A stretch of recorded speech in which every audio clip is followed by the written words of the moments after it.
Bukan saja dimaknai perpindahan dari satu tempat ke tempat yang lain, tetapi bisa ditandai atau dimaknai sebagai perubahan dari level yang paling rendah ke level yang paling tinggi, dari yang baik menjadi yang terbaik. Ustadz Azhari Nasution akan menjelaskan kepada kita. Silakan. Okay.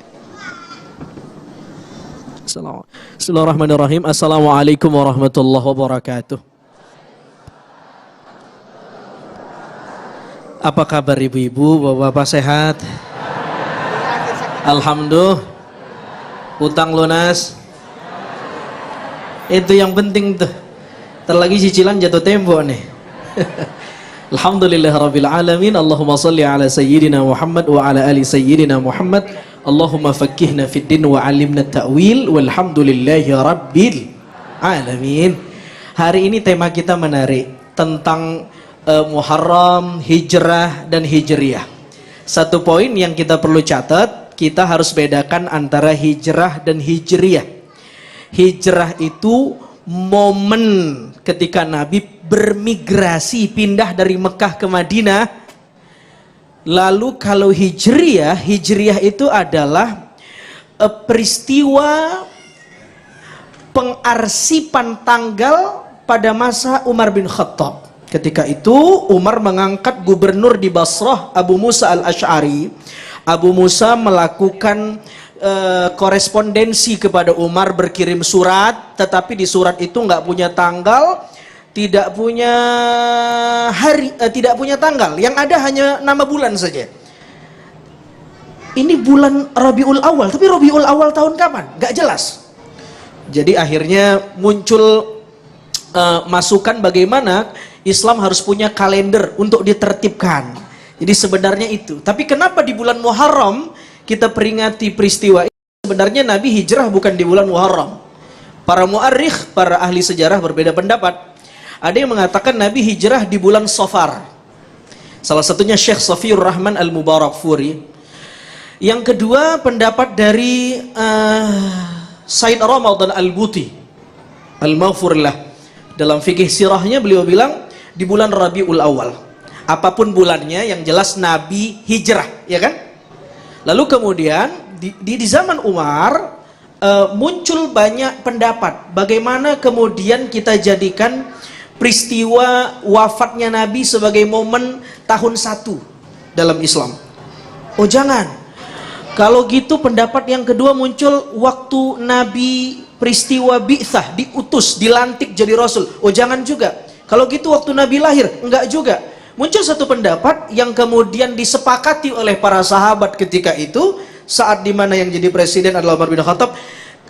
Pendapat itu mengatakan kita jadikan aja momen peristiwa Nabi hijrah dari Mekah ke Madinah. Al-hijrah tufarriqu bainal haqqi wal batil. Hijrah itu adalah di mana jelas antara yang benar, yang salah, yang hak, yang batil. Disitulah saat dimana umat Islam merdeka menjalankan keyakinan keberagamaannya. Itu saja kita jadikan spirit tahun 1 dalam Islam. Karena itulah kita menjadikan hijrah sebagai momen penanggalan hijriyah, dan tepat di bulan Muharram, karena Muharram adalah bulan pertama dalam penanggalan kalender hijriyah. Assalamualaikum. Assalamualaikum. Paham kan nih? Insya Allah. Urgensinya apa? Wassabiqunal awwaluna minal muhajirin wal ansar walladzina taba'uuhum bi ihsan radhiyallahu anhum wa radu an wa a'adda lahum jannatin tajri tahtaha al-anhar khalidina fiha abada dzalikal fawzul azim. Allah menyebut ada 3 kelompok orang yang mendapatkan al-fawz al-azim, orang yang dapat kemenangan yang besar. Siapa aja mereka? 1 orang muhajirin, yang kedua orang ansar. Sekarang saya tanya, kita ini orang muhajirin atau bukan? Bukan. Orang ansar? Ada nggak peluang kita untuk dapat seperti pujian Allah kepada muhajirin dan ansar? Ayat tadi mengatakan walladzina taba'uuhum bi ihsan. Meskipun orang Harapan Jaya terpaut jauh tahun hidupnya dengan muhajirin dan ansar, tapi kalau orang Harapan Jaya, pemirsa TV One, bisa mencontoh karakter orang muhajirin dan ansar, walladzina taba'uuhum bi ihsan radhiyallahu anhum wa radu'an, maka nilai kita sama dengan orang muhajirin dan ansar. Allah meridhai kita. Tapi kan masalahnya mencontoh orang Muhajirin dan Ansar itu sulit, betul nggak? Ayo hijrah dari yang buruk ke yang baik. Ah, ini kita perlu catat juga nih. Yang jadi tokoh sentralnya dalam peristiwa hijrah ini bukan cuma orang Muhajirin, Bu. Orang Ansar juga harus kita contoh. Orang Muhajirin hijrah, itu betul, itu bagus itu. Pilihannya ada 3. Mau mencontoh orang Muhajirin, mencontoh orang Ansar, atau mencontoh orang musyrikin Mekah jahiliyah. Mau yang mana? Orang Muhajirin karakternya. Nah, ini diambil dari 3 huruf, ya. Huruf H, Jim, Ra. Kata dasarnya tuh, salah satu maknanya meninggalkan. Yang kedua makna hijrah itu sesuatu yang panas. Hajjaron nahar, orang Arab mengatakan hajjaron nahar, artinya hari yang panas. Kalau mau hijrah, 1, kita harus siap meninggalkan zona nyaman ke zona yang tidak nyaman. Yang kedua, harus siap panas, susah. Harus siap mengalami sesuatu yang kita nggak suka. Jadi karakter orang Muhajirin itu adalah mencintai sesuatu yang Allah cinta meskipun dia nggak cinta dengan sesuatu itu awalnya. Sebaliknya orang Muhajirin itu adalah membenci sesuatu yang Allah juga benci meskipun dia suka dengan sesuatu itu. Halo, Assalamualaikum. Sholat subuh, sholat asar, maghrib, taklim, ngaji, lekaran, taklim, enak nggak? Beneran. Jangan munafik ah. Bangun sholat subuh, Allahu Akbar, as-salatu khairum minan naum. Enak nggak tuh? Sholat lebih cakep daripada tidur. Bener nggak tuh? Kira-kira tuh. Maunya nafsu mah nggak begitu. An-naum khairum minas sholah, kagak. Tidur yang lebih enak daripada sholat, ya kan? Tapi kita pengen contoh orang Muhajirin. Ini zona nggak nyaman, tapi saya pengen.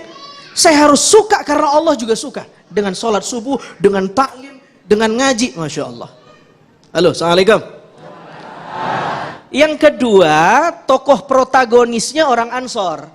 Orang Ansor itu karakternya kata Al-Quran, yuhibbuna man hajara ilaihim. Mereka senang melihat ada orang berbuat baik. Wala yajiduna fi sudurihim hajah mimma utu. Mereka nggak dengki sama orang kalau dapat nikmat, mereka nggak dengki. Itu karakternya mereka. Yang ketiga al-ithar, mereka mendahulukan kepentingan orang. Jadi bapak-bapak ini yang muda-muda kalau naik bus Metro Mini ada yang tua didahuluin orang, itu orang Ansor tuh karakternya. Ada orang nanya, pengajian Masjid Jami Harapan Jaya di mana ya Pak ya? Oh, lurus belok kanan, terus belok kiri. Ntar ada simpang kanan lagi, lurus lagi, mentok di situ tuh. Dia tunjuk tuh. Itu orang Ansor. Menolong orang berbuat baik. Ada orang ditanya, masjid di mana di sini? Au jawabannya. Padahal bertahun-tahun dia hidup di situ, kelihatan nggak pernah ke Masjid Jami. Halo, Assalamualaikum.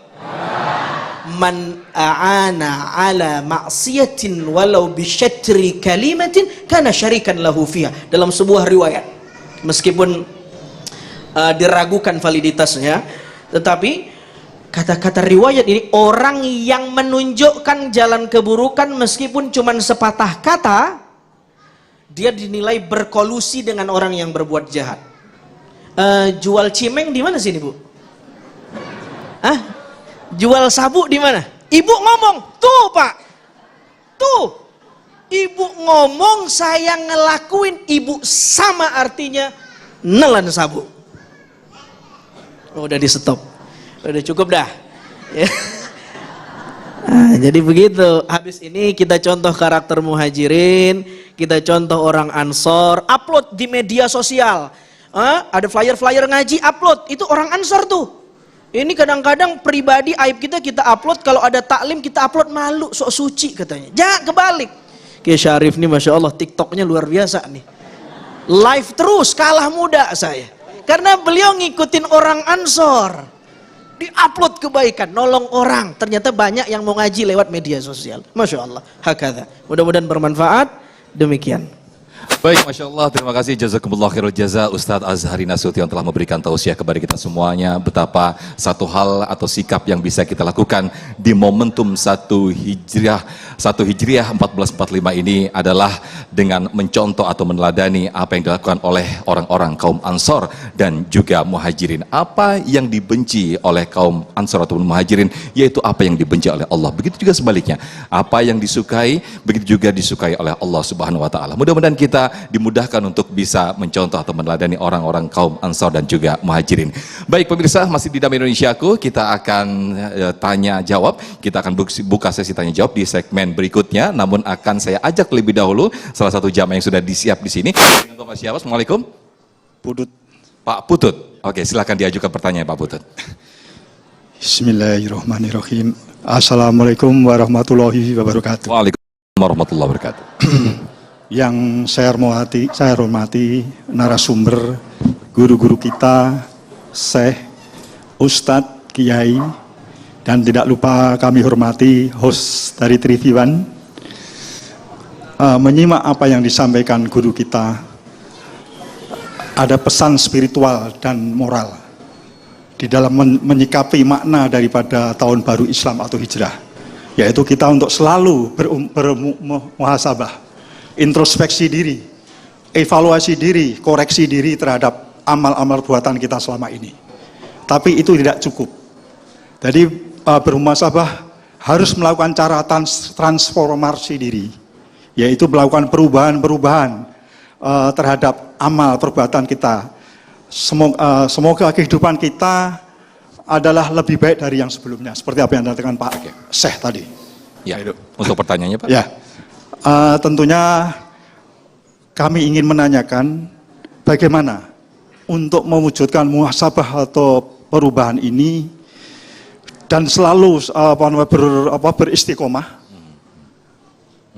Kalau kehidupan kita masih dipengaruhi oleh faktor internal yaitu seluk-beluk kehidupan rumah tangga, ataupun faktor eksternal adanya kejaliman, adanya kemaksiatan, terus kemudian ada kehidupan yang masih materialistis dan gaya hidup yang hedonis. Nah ini mohon penjelasannya. Terima kasih. Wassalamualaikum warahmatullahi wabarakatuh. Waalaikumsalam warahmatullahi wabarakatuh. Terima kasih Pak Putut, pertanyaan yang sangat luar biasa sekali. Insya Allah nanti akan dijawab oleh guru-guru kita. Tetaplah di Damai Indonesiaku spesial 1 Hijriah.